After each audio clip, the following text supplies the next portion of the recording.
یہ وہ رات ہے جب آسمان اور زمین کے درمیان پردے ہٹ گئے، ایک رات جس نے ہمیشہ کے لیے تاریخ کو بدل دیا۔ یہ ہے شب معراج کی داستان۔ یہ واقعہ شروع ہوتا ہے مکہ کی سرزمین سے، جب جبریل کریم علیہ السلام نبی پاک صلی اللہ علیہ وآلہ وسلم کو اللہ کے حکم سے مسجد اقصی اور وہاں سے سدرۃ المنتہا تک لے کر گئے، اور وہاں سے جب نبی صلی اللہ علیہ وآلہ وسلم کی اللہ سے ملاقات ہوئی اور وہ نمازوں کا تحفہ لے کر آئے، جب نبی صلی اللہ علیہ وآلہ وسلم مسجد اقصی سے براق سواری پر، جو اللہ کی سواری اللہ نے اپنے نبی کے لیے بھیجی، اس سواری سے عرش تک گئے آسمانوں پر، تو وہاں پر ان کی مختلف انبیاء سے ملاقات ہوئی اور اس کے بعد اللہ پاک سے ملاقات ہوئی۔ یہ اس رات کی بات ہے جب ہر طرف مکمل سناٹا تھا، زمین خاموش تھی اور آسمان ایک راز چھپائے بیٹھا تھا، ایک ایسا راز جو انسان کے تخیل سے بھی ماورا ہے، اور یہ شب معراج کی رات۔ کیا آپ نے کبھی سوچا ہے کہ ایک انسان کیسے آسمان کے پار جا سکتا ہے؟ اور وہ کون سی رات تھی جب اللہ نے اپنے محبوب نبی کو اپنے پاس بلایا، اور ہمارے پیارے نبی پاک صلی اللہ علیہ وآلہ وسلم نے وہاں پر آسمانوں اور سدرۃ المنتہا تک کیا کیا دیکھا؟ یہ واقعہ اس وقت پیش آیا جب نبی صلی اللہ علیہ وآلہ وسلم مکہ مکرمہ میں مشکلات اور آزمائشوں کا سامنا کر رہے تھے۔ حضرت خدیجہ رضی اللہ تعالی عنہ اور حضرت ابو طالب کی وفات کا صدمہ، اور دوسری طرف کفار مکہ کی مخالفت اور طائف میں پتھروں کی بارش، یہ سب آزمائشوں سے نبی پاک صلی اللہ علیہ وآلہ وسلم گزر رہے تھے۔ تبھی اللہ پاک نے اپنے محبوب صلی اللہ علیہ وآلہ وسلم کو تسلی دینے اور دنیا کے سامنے ان کا رتبہ ظاہر کرنے کے لیے انہیں آسمانوں پر اپنے پاس بلایا۔ یہ کہانی شروع ہوتی ہے مکہ مکرمہ سے، رات کے وقت جب ہر طرف خاموشی چھائی ہوئی تھی، ہر طرف سناٹا تھا، لوگ سو رہے تھے۔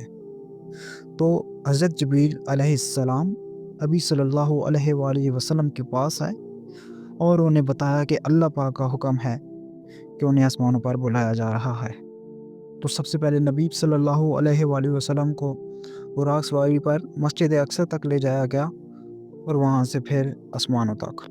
اور نبی پاک صلی اللہ علیہ وآلہ وسلم نے جس سواری پر سفر کیا، جس سے براق کہا جاتا ہے، وہ سواری کوئی عام سواری نہیں بلکہ بہت خاص سواری تھی جو اللہ تعالیٰ نے اپنے پیارے محبوب پاک صلی اللہ علیہ وآلہ وسلم کے لیے بھیجی تھی۔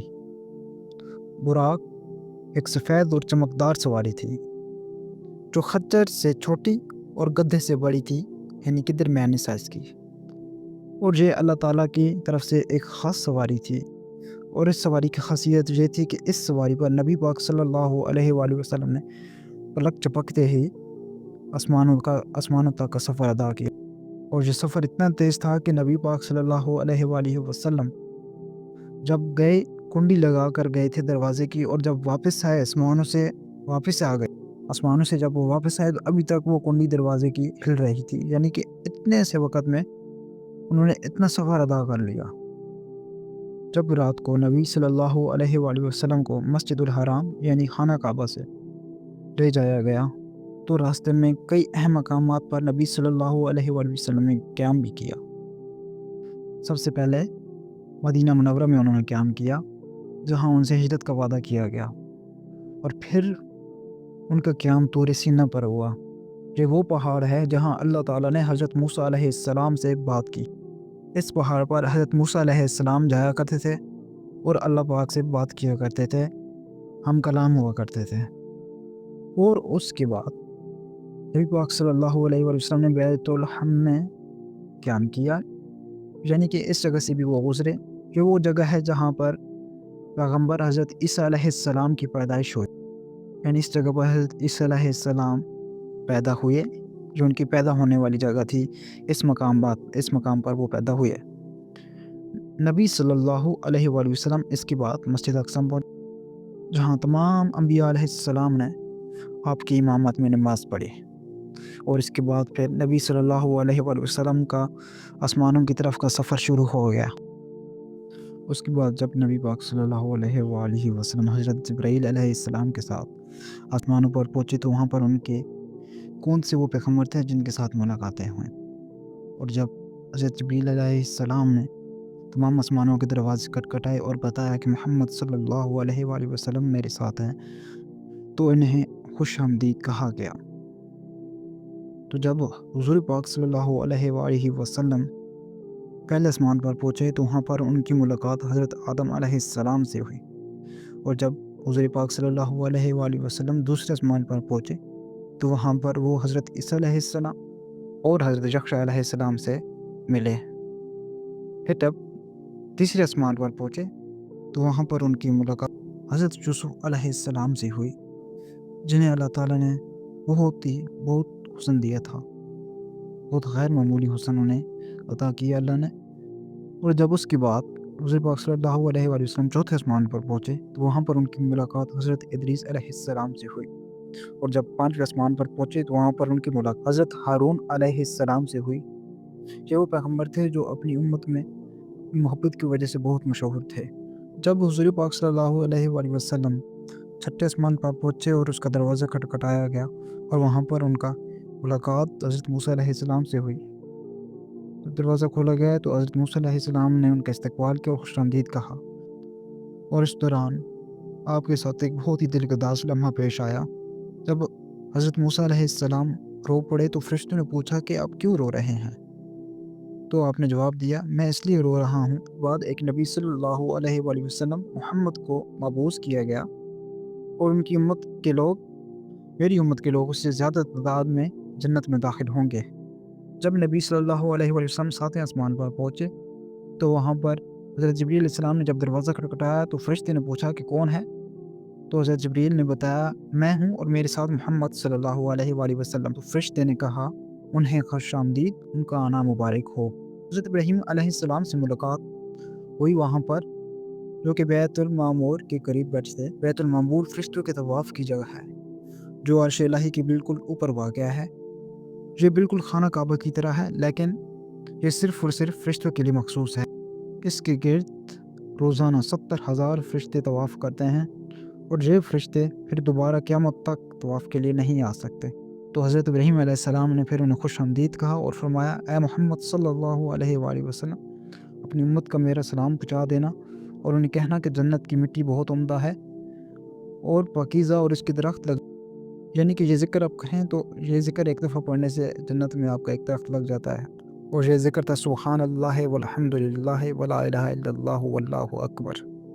اس کے بعد سدرۃ المنتہا کا مقام آتا ہے، یہاں سے آگے نہ فرشتے جا سکتے ہیں، کوئی مخلوق نہیں جا سکتی۔ تو اس لیے حضرت جبریل علیہ السلام نے آپ سے کہا کہ میری حد یہاں تک ہے، یہاں سے آگے میں نہیں جا سکتا، یہاں سے آگے صرف اور صرف آپ ہی جا سکتے ہیں۔ سدرۃ المنتہا ہے کیا؟ سدرۃ المنتہا ایک انتہائی بلند اور عظمت والا درخت ہے۔ یہ وہ درخت ہے جہاں پر اللہ کی خاص تجلیات کا نزول ہوتا ہے۔ درخت کی جڑوں سے پانی، دودھ، شہد اور شراب، طہور کے چشمے نکلتے ہیں۔ اس درخت کے پتے ہاتھی کے کانوں کی طرح بڑے ہیں اور اس کے پھل مٹی کے برتن جتنے ہیں۔ یہ اتنا عظیم درخت ہے۔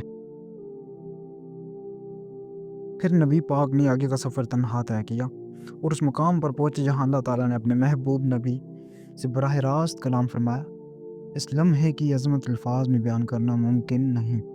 یہاں اللہ تعالیٰ نے نبی پاک کو امت کے لیے ایک عظیم تحفہ عطا کیا۔ نماز ابتدا میں امت پر 50 نمازیں فرض کی گئیں۔ جب نبی پاک یہ عظیم تحفہ لے کر واپس لوٹے تو راستے میں حضرت موسیٰ علیہ السلام سے ملاقات ہوئی۔ حضرت موسیٰ نے نبی پاک سے پوچھا، آپ کو اللہ تعالیٰ کی طرف سے کیا عطا ہوا؟ نبی پاک نے فرمایا، میری امت پر 50 نمازیں فرض کی گئی ہیں۔ حضرت موسیٰ علیہ السلام نے عرض کیا، آپ کی امت یہ بوجھ نہیں اٹھا سکے گی، میں نے اپنی امت کا تجربہ کیا ہے، آپ واپس جائیں اور اللہ تعالیٰ سے تخفیف کی درخواست کریں۔ نبی پاک دوبارہ اللہ تعالیٰ کی بارگاہ میں حاضر ہوئے اور تخفیف کی درخواست کی۔ اللہ تعالیٰ نے 5 نمازیں کم کر دی۔ نبی پاک واپس لوٹے اور حضرت موسیٰ علیہ السلام کو خبر دی، لیکن حضرت موسیٰ علیہ السلام نے دوبارہ کرا، اب بھی زیادہ ہیں، دوبارہ درخواست کریں۔ یہ سلسلہ کئی بار جاری حتیٰ کہ نمازوں کی تعداد 5 رہ گئی۔ نبی پاک نے حضرت موسیٰ علیہ السلام کو بتایا کہ اب 5 نمازیں فرض کی گئی ہیں۔ تو حضرت موسیٰ علیہ السلام نے پھر کہا کہ دوبارہ درخواست کریں، آپ کی امت اس میں بھی مشکل محسوس کرے گی، لیکن نبی پاک نے فرمایا، اب میں اپنے رب سے مزید تخفیف کی درخواست نہیں کروں گا، میں اپنے رب کے فیصلے پہ راضی ہوں۔ اللہ تعالیٰ نے یہ 5 نمازیں امت محمدیہ کے لیے فرض کی، لیکن اپنی رحمت سے فرمایا یہ 5 نمازیں ہیں لیکن ان کا ثواب 50 کے برابر ہوگا۔ یہ کیسا انمول تحفہ تھا جو نبی پاک اپنی امت کے لیے لے کر آئے۔